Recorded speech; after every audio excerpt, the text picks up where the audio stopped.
Yes.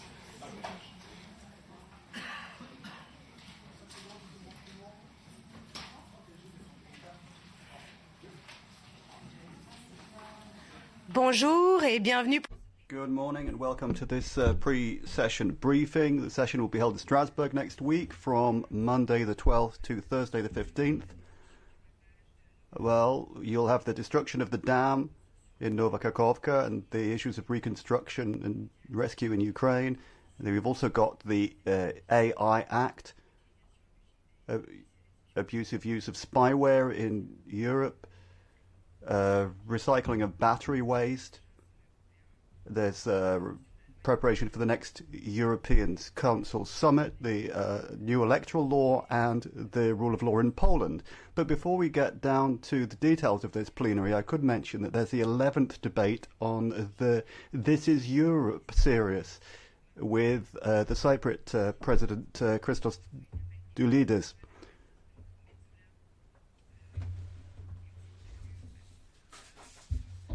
There will also be a meeting with Mrs. Metzola and a press conference at 10:20. Then on the Wednesday, Jose Osmani, the President of Kosovo, will be present for a solemn sitting. That'll be at 11:30. There will be a bilateral meeting between the President of Kosovo and President Roberta Metzola, and they'll be meeting with the group leaders in the Conference of Presidents on Thursday morning.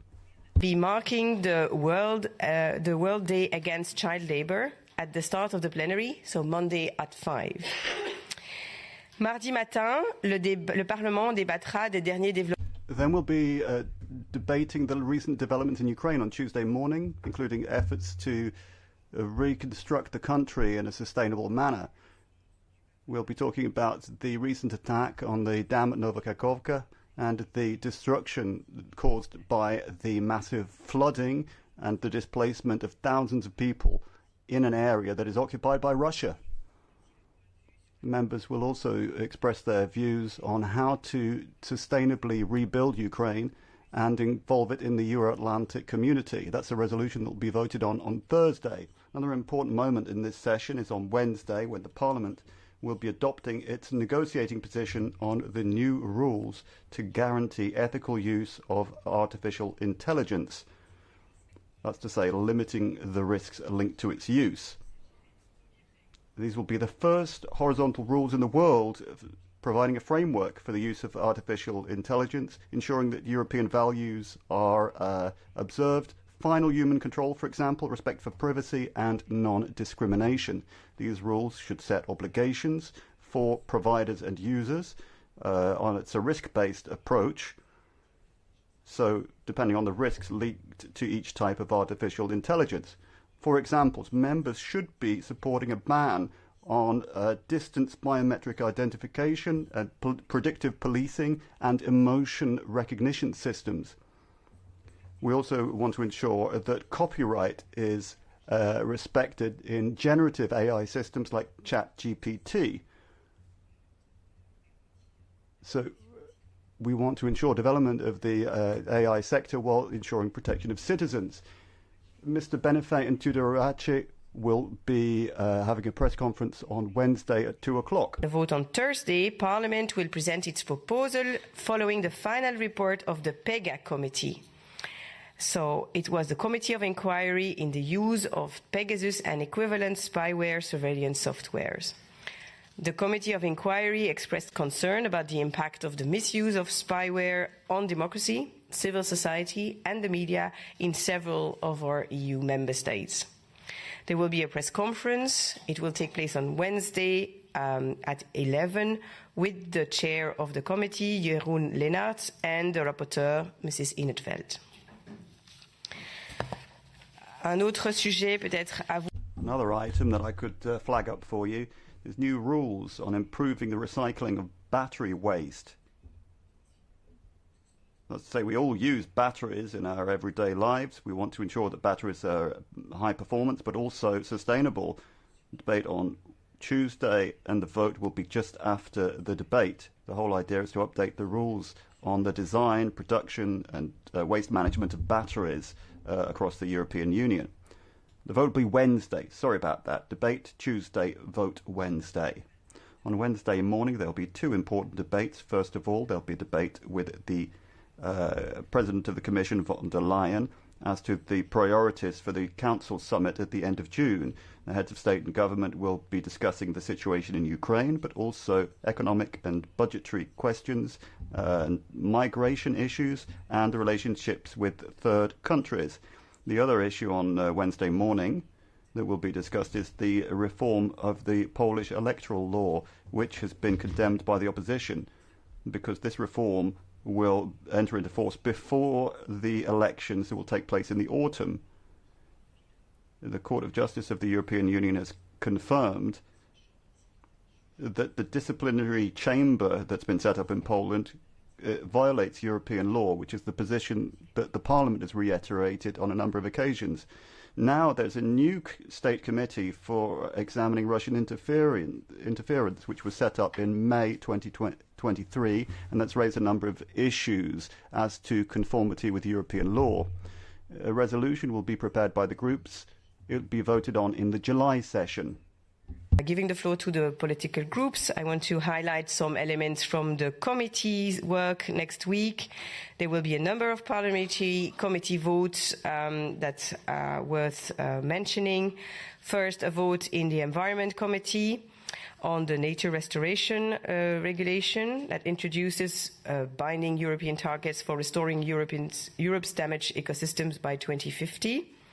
The second on Thursday, again, on the also an Environment Committee on the new eco-design framework for most products sold in the EU, so to make them last longer, to consume less energy and resources, and to make it easier to reuse and repair.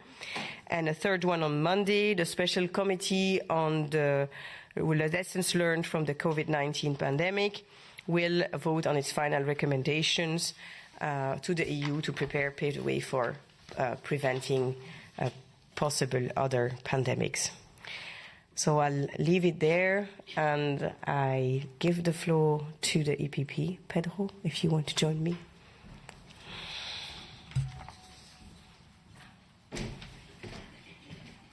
What a question. I will never say no to that. Bonjour. Good morning. Artificial intelligence is the most important vote for the EPP in the next session, because in this file we really need to move quickly.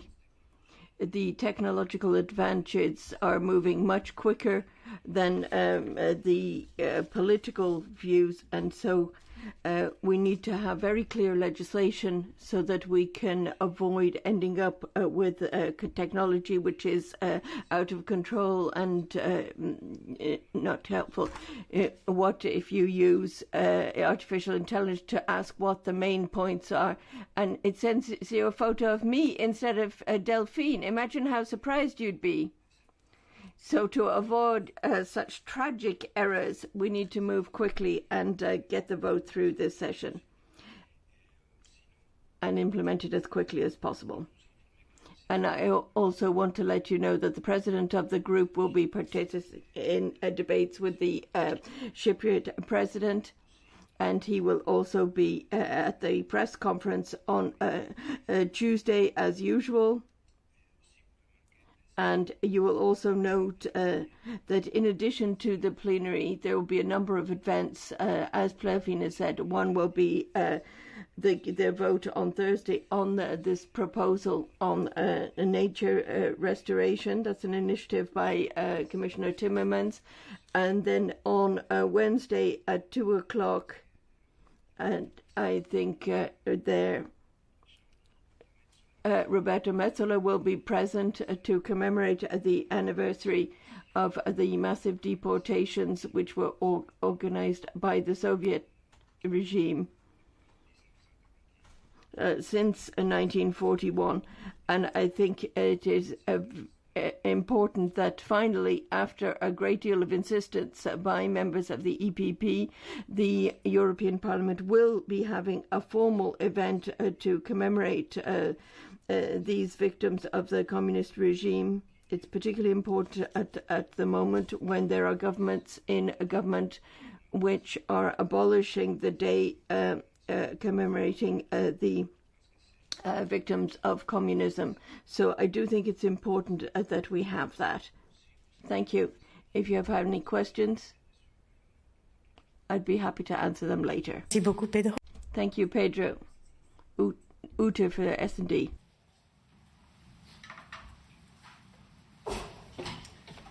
Good morning, Delphine, and good morning to you all. I would like to give you a quick outlook on some activities we do still this week and next week. We start with the youth on Saturday around the event to be organized by the European Parliament, where thousands of youngsters gather in Strasbourg. We are having an event in Strasbourg at 18:30. Journalists welcome, on banning unpaid internships, one of the key priorities we have since several years in our fight for the youth, which of course also links to the vote this week on quality traineeships in the EU. So there we will have several of our MEPs present, so please join us there. And of course our message is clear: trainees are workers and they shouldn't be cheap labor. On Tuesday, we have at 10 o'clock in the morning our usual S&D press conference, so please join us. Also for those also online who might watch, present in Strasbourg, we will have a press dinner with Brando Benifei and Alex Saliba, our Vice President, on the AI Act. Of course, this is a file where there is lots to talk about. We will, of course, focus on strengthening the rights of individual fundamental rights and, of course, also strengthening the provisions at the workplace, also that companies have to inform persons if they use AI, and also banning what Pedro referred to, I think, the emotion recognition systems. So there is a lot to talk about. So those of you present, usually I do not announce our dinners here, but this time we thought it's useful to do so. Please let us know. They will go in detail into this file. Then just to highlight very quickly, not related to events, 3 more files for us. Of course, the vote on the PEGA committee, on the recommendations of this special committee. I think we've made it very clear that the use of abuse of spyware in the EU is unacceptable for us. We hope that the Conservatives will vote in favour of the recommendation, even if they tried to get Greece out and did not manage. So we hope that we can have a vote for a strong new EU regulation. Then, of course, it was mentioned Poland. There we are very critical, we have been very critical about the electoral law, other developments. We of course welcome the ECJ ruling, and we think it is time that we have an observer mission for the upcoming elections to Poland by the OSCE office. Final word, which was also mentioned, nature restoration law. We have also, for all who want to use it, a quote in our bulletin. The rapporteur, César Luna, is confident that we will get the vote through. After everything that happened, if I may say that, by the EPP, in particular over the last week, on this file, we are confident that we can make it and that others join in. Thank you. Thank you very much, Uta. Clara, for the Renew Group.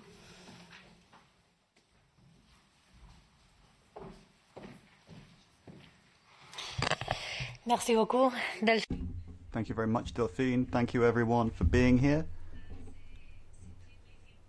Thank you for coming to the pre-session briefing to listen to the priorities of our group for the upcoming plenary. We've got 4 priorities for the coming week. First of all, the setting up of an independent ethics body.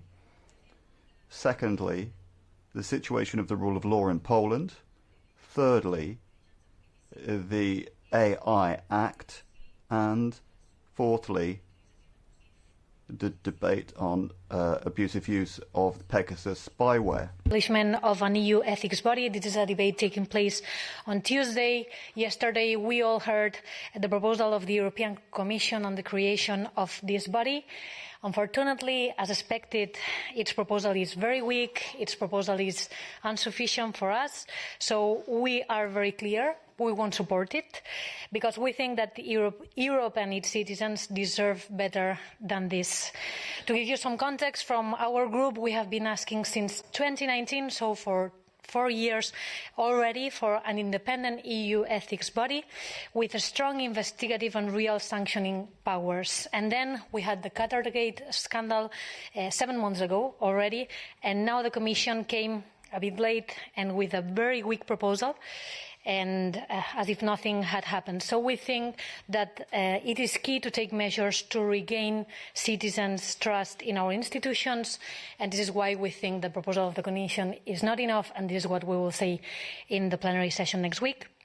The second point is the debate on the rule of law in Poland. This is taking place on Wednesday. Our group condemns again the Polish government's latest attempt to silence the political opposition in the country. And surprise, surprise, this happens some months before the elections takes place in the country. We think that the creation of a commission as an instrument to investigate Russian influence is in reality an excuse for the ruling party to eliminate any political rivals. And this is why we ask for a resolution on this for the next plenary session in July, and we'll have the debate next week in Strasbourg. The third point is the Artificial Intelligence Act. This is a debate taking place on Tuesday. Just to highlight, it is very important that the European Union is the first political actor to create legislation in artificial intelligence worldwide, which is very needed, as some colleagues said already. From our group, we have been pushing for a legislation that will enable the development of a trustworthy, ethically responsible and technically robust AI, and this is what we will defend with our MEP Dragos. And finally, the debate on the abuse of the use of the Pegasus spyware. This is taking place on Wednesday. The European Parliament will finally give this week the green light to the report of our MEP, Mrs. Sophie in 't Veld, that reveals the extent of some EU governments' illegal espionage on citizens. The report, as you all know, puts forward a recommendation to regulate espionage via spyware at EU level and hold governments responsible by laying down a common EU-wide legal conditions that member states must fulfill before being allowed to use this spyware. Donc, ce sont les priorités de notre... So, those are our priorities of the group for the next session. Stéphane Séjourné will be speaking on Tuesday, and if you've got any questions for us, don't hesitate to pose them. Clara, Alex for the Greens. Thank you, Delphine. Good morning, all. First off, our group would like to, of course, condemn the dreadful attack on the Kakhovka Dam in Ukraine this week. We stand with Ukraine in its fight against Russian oppression, and we welcome that the Commission has activated the civil protection mechanism for Ukraine and call on the international community at large to provide immediate humanitarian aid as well as long-term assistance to mitigate the long-term ecological impact of this tragedy. We also look forward to the debate on Poland, which our group pushed for, following the changes to the electoral code that could see voters abroad being invalidated, and the so-called Commission on Russian Interference, which could see opposition parties targeted, barred, and even jailed, barred from office and even jailed. And this week, as Uta mentioned, our group initiated a cross-party letter to the OSCE calling for a full-scale electoral observation mission to Poland for the elections later this year. Now, I don't know about many of you, but I suffer from allergies, quite bad, and I woke up this morning sneezing and screaming and feeling crap, and sometimes you wake up like that thinking, wouldn't the world be a better place without pollen? But then you remember we need pollen for plants, we need pollen for pollinators, we need pollen for food, and the same goes for nature. We can't do without pollen, we can't do without nature. And right now in Europe, 50% of pollinator-dependent crops are at risk from a lack of pollinators, a lack of bees and others. 70% of our topsoils have been depleted, and 30% of our groundwater is under pressure. So next week we have 2 debates on the water crisis, which we called for, and then the long-term resilience of agriculture, which is a bit ironic that we then have in the same week the EPP trying to kill the vote in NV on the nature restoration law. Nature restoration is essential for our water, for our food, for everything. And the restoration law is not just about protecting nature, it's about righting some of the wrongs that we've caused to nature to allow it to grow back and flourish. Without nature, we won't have food security, we won't have farmers, and we will still have pollen with it. So we hope that all MEPs next week can see that we need to protect nature over the interests of large agri-businesses. I won't go further because I was told off last time for speaking for too long. So our press briefing will be on Tuesday at 10:30. Look forward to seeing you all next week in Strasbourg. Bye-bye. Thank you. Perfect, Alex. I'll have Michael now for the ECR.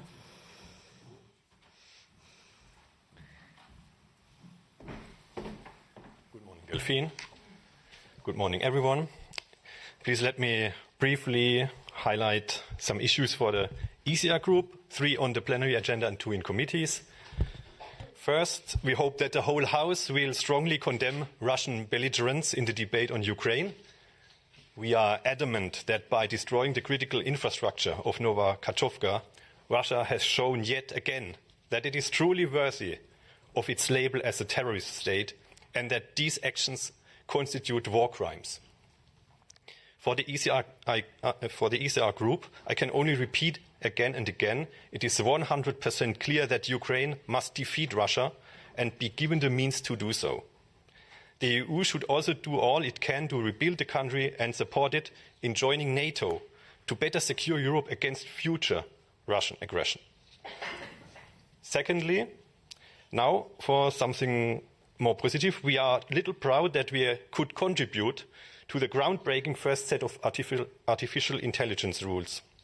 The draft text includes ECR proposals such as regulatory sandboxes, safe and closed spaces for testing European AI-based innovations, and measures helping SMEs to use the technology. ECR IMCO Shadow Rapporteur Cosma Swatowski has emphasized the enormous potential of artificial intelligence and encourages future EU investment in the area. ECR Libe Shadow Rapporteur Rob Broken is satisfied that the European Parliament has made an effort to protect the fundamental rights of EU citizens. And point number 3, we are eager to hear what the representatives of the Council and the Commission have to say in the debate on the political dialogue and cooperation agreement in light of the recent visit to Cuba by the High Representative. Josep Borrell's trip not only caused considerable indignation among Cuban exiles, it also ran counter to the European Parliament's mandate of September 2021, which called for the suspension of the agreement. The EU must stop overlooking the human rights violations on the island while expressing satisfaction over being the main economic partner of the Cuban regime. There must be drastic consequences and a change of approach towards Cuba. Now to the committees. On Thursday morning, ECR Rapporteur Alexander Vondra will present the proposal on the Euro 7 emission standards in the Environment Committee. It is likely to be the last air quality regulation for petrol and diesel cars before the move to zero-emission vehicles in 2035. Mr. Vondra believes it is crucial to engage and maintain further dialogue and negotiations with different stakeholders, including industry and consumer groups. Care should be taken to strike a balance between environmental objectives and the interests of manufacturers and customers. And finally, there's the vote on the natural restoration law that will also take place on Thursday morning. The fact that it has already been rejected in the Agri and the Fisheries Committee says it all, and we will vote against this time too.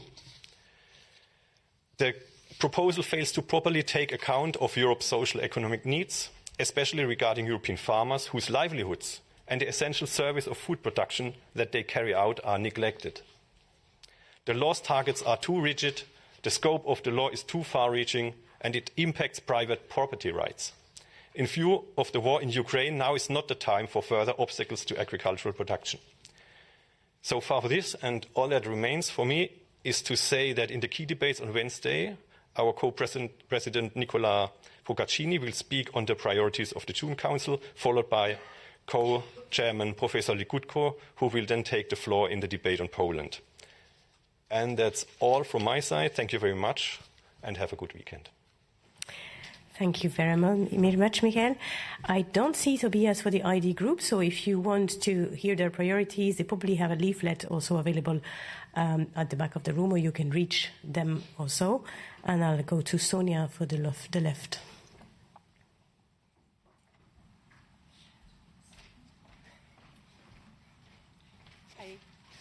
So let's just take Tobias' speaking time and talk all even more. Hi, everyone. Just a short word on yesterday's EU Interior Ministers' Council, where they began a new frontal attack on the right to asylum.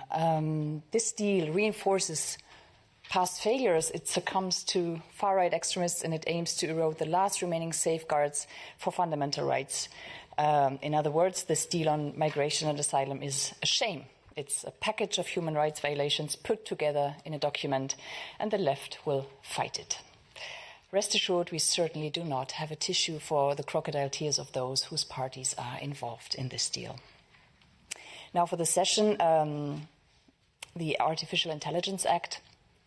Let's be clear. I mean, we are too fascinated by the capabilities of AI's learning capabilities and fun stuff like ChatGPT, but we needed to work for the common good and not just billionaires, tech bros. A shift in mindset is therefore needed to ensure AI's risk are identified and tackled in advance. So our key amendments, the left's key amendment, is to include a precautionary principle and getting rid of the double filter requirement for high-risk AI systems. Our group will also table amendments aiming to prohibit presence detection in the workplace, in education, and in border surveillance. On the Pegasus spyware, the left will table amendments for a comprehensive ban on these mass surveillance technologies. After a year of investigating the illegal use of spyware by national governments in the EU, most notably in Greece by Prime Minister Mitsotakis, breaches by multiple member states have been exposed. And while the inquiry, the committee's call for a moratorium on spyware is a positive step, we must remember that spyware like Pegasus is specifically designed to evade scrutiny. And last thing, I love how Alex started to talk about it. Next week we'll have two debates on the topic. So MEPs will debate resilience of agriculture, food security, and there's a Commission statement on the water crisis. This is all a stark reminder of why we need the nature restoration law. What is currently happening in the negotiations on this law is embarrassing, it's indecent, and it reveals a lot. The EPP is staging a sequel to the politics of the empty chair à la de Gaulle and leaves the negotiating table. But their fake news campaign is backfiring. Their lies have been repeatedly debunked by the European Commission, by scientists, and even by business and industry. Let's be honest with ourselves. They are not coming for our children, right? This law is just about a just transition, and it's not about taking things from people or holding us back. The nature restoration law is actually about new opportunities and the viability of our livelihoods as we know them. It's about just transition, and we cannot allow EPP to kill it. We have the press briefing with the co-chairs, Manon and Martin, next Tuesday at 11:30, and we also have the plenary focus with other priorities because they are much more than I was talking about. Have a nice weekend. Thank you. That closes the turn. I don't know if there are questions in the room first or online. Yes. Hi, Laura Zornoza for EFE. I have two questions. One, it's on one press conference that I don't see in the agenda, so I was wondering why there's a press conference on the lessons learned after the COVID pandemic. I don't know if there's a report or well. And the second question is on the EU ethics body. It's for the groups that have said that it's not ambitious enough. I was wondering how that sort of matches with the fact that the Parliament has, for now, only been able to agree on a 6-month cooling period. Because if it's not ambitious, but the 6-month cooling period is also not as ambitious as the Commission's, for example. So just to get some more info on that. Thank you. Okay, thank you. I'll confirm you about a press conference for COVID, but there is a vote, so that's the reason there is a press conference in the committee. Yes, but I'll confirm you the timing. And then on the second, I don't know which groups want to express and come back on the question of the ethics body. Anybody that want to react? Yes, Uta, the socialist. Thank you, Laura.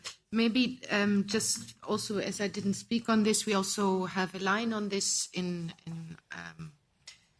our bulletin from our Vice President Gabi Bischoff. We are the same line as our Renew colleagues, that this is a missed opportunity, that this is not enough, that we wanted definitely more. We've been calling for such a body since many years. And thus we will really fight to give it teeth, because at the moment it lacks teeth. And maybe just to say on this 6-month cooling off period, our group has been very vocal that we supported a 24-month cooling off period, which we unfortunately didn't get. Thank you. Anybody else? Okay, I have the Greens and then the left. Hi, Laura. On the cooling off period, we also supported a longer one. And on the ethics body, I think we called it uninspired and underpowered, because without proper investigative powers or sanctions powers, it can end up being a bit toothless, as our new colleague said earlier. So, we'd like to see more on that. And Sonia, for the left. The 6-month cool-off period is by far not long enough. We are calling for at least 2 years.